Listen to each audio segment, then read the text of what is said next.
On a dusty plain near the Mediterranean coast of Israel, a team of archaeologists are engaged in a race against time. Soon, a new road will transform this ancient landscape, burying its secrets for generations to come. But first, experts are searching the ground for relics from a bygone age, and what they find will change our understanding of civilization itself. Experts made an incredible discovery in Israel that rewrites what we know about civilization. Thousands of years ago, this was a thriving region with ancient trading routes crisscrossing the fertile land. And as far back as the early Chalcolithic period, a settlement existed in this spot on the Israeli coastal plain. But over the centuries, this village grew into something completely unexpected, and archaeologists have slowly been revealing its secrets. According to records, the ancient city of Esur was first discovered back in the 1950s. However, it would be many decades before archaeologists would realize just how significant the site really was. Now, they are uncovering a vast metropolis that some have called the New York City of its day, and it's truly an incredible sight. Today, the land where Esur once stood is part of a wider region known as the Southern Levant. Encompassing modern-day Jordan, Palestine and Israel, it is a definition that sometimes stretches to include parts of Syria, Lebanon and the Sinai Peninsula in Egypt. And for archaeologists, it is one of the most fascinating places on Earth. Life in the southern Levant is believed to have begun millions of years ago when humans left Africa and began to colonize Eurasia. Back then, the region was lush and green, and it would have provided excellent conditions in which these early people could thrive. In fact, one site in the Jordan Rift Valley has yielded some of the most ancient hominin bones ever discovered in this part of the world.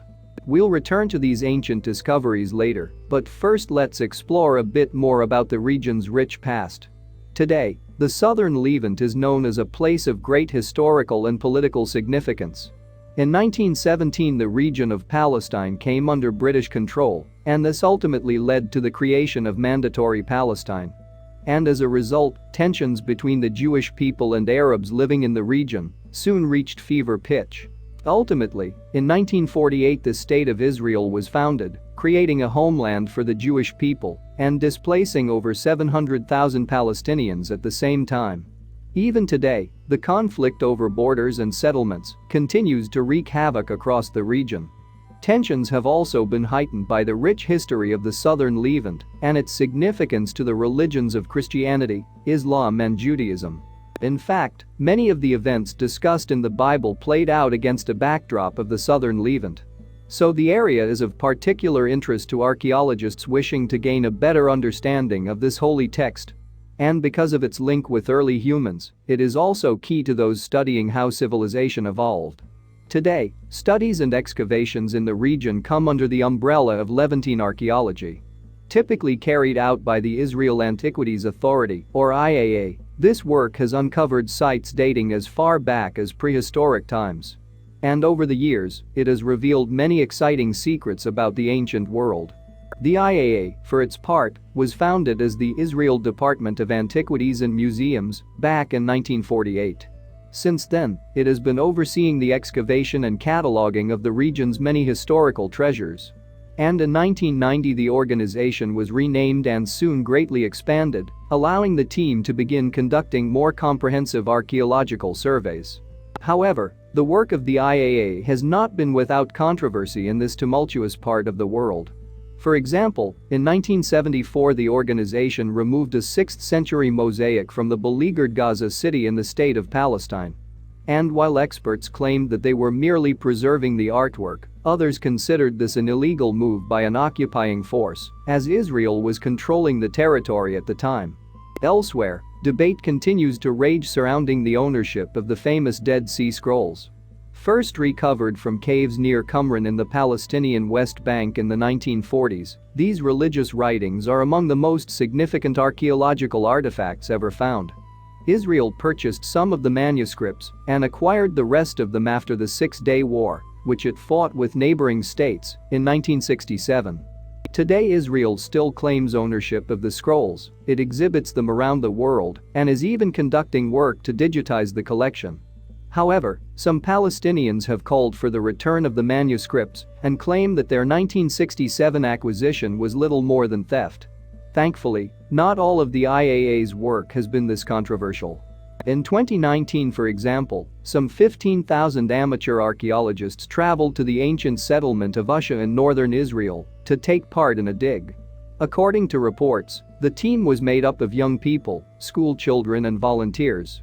But despite their lack of experience, they soon began to turn up some fascinating finds. In October of that year, some 8,500 volunteers spent the Jewish holiday of Sukkot helping to excavate the site. And one family from the nearby community of Turin really struck gold. There, buried beneath the ground, they discovered an iron hammer and nails thought to date back to the Byzantine era. In fact, experts believe that the hammer and its accompanying nails could be around 1,400 years old. Furthermore, for the team at the IAA, the discovery offered some fascinating insights into the history of the region.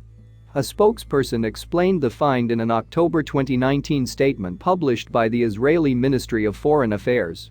They said, about 20 iron hammers are registered in the Israel Antiquities records, only 6 of them are from the Byzantine period. Interestingly, valuable archaeological artifacts turn up so regularly in Israel that laws have been put in place to protect them. It is now illegal for any new construction projects to begin without an excavation first taking place. And with a number of infrastructure changes occurring across the country in recent years, this process has yielded some incredible results. For instance, in July 2019, IAA archaeologists announced that they had discovered a Neolithic site near the Jerusalem neighborhood of Matzah. Believed to be around 9,000 years old, it is the largest settlement ever found in the Levant. Moreover, it existed in an area that experts had believed to be uninhabited at that time.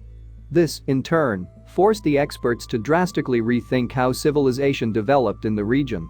Elsewhere, in 2018, archaeologists investigating the site of a new logistics center outside the city of Madian made another startling discovery. There, they found the remains of a town dating back to the early Islamic era, complete with elaborate decor, oil presses and more. But even though the site yielded a number of ancient artifacts, construction work went ahead as planned. 1 year previously, at a site some 40 miles north, the IAA was involved in another effort to rescue archaeological treasures in the face of large-scale construction. On the Sharon Plain on Israel's Mediterranean coast, plans had been made to construct a new road junction approximately halfway between the cities of Haifa and Tel Aviv. As is required by law in Israel, archaeologists from the IAA began conducting excavations ahead of the planned construction. And 2 years later, in October 2019, they revealed the results of their work. Beneath the plain, they had discovered the remains of an ancient city, and its scale had blown them away. According to reports, the presence of ruins on the site, known as Esur, was first noted as early as the 18th century. However, it wasn't until the 1950s that archaeologists began to visit the location. And over the following decades, a number of small excavations were conducted there. Back then, archaeologists were unsure exactly about the significance of what they had found at Esur. In an October 2019 interview with the Times of Israel, the co-director of the project Dr. Yitzhak Paz explained the significance. He said, "We knew it was something big, but not this size or magnitude." Over the course of the excavations, some 300 professionals under the supervision of 15 leaders helped to uncover the ancient site. And as the work progressed, it became clear that Esur was once a vast city. Incredibly, it is thought to have covered around 160 acres. According to experts, the city dates back to the early Bronze Age around 5,000 years ago. And excitingly, it is the oldest and largest settlement from that period to ever be excavated in the southern Levant. Archaeologists believe, in fact, that Esur was once home to up to 6,000 inhabitants at its peak. During the early Bronze Age, large settlements were far from unique around the world. Rulers in both Egypt and Mesopotamia were overseeing far larger cities, while Esur was thriving hundreds of miles away. However, experts are not aware of any major political power uniting the southern Levant at the time. Given the lack of unity in the region, then, the sheer size and scale of Esur has wowed those involved in its excavation.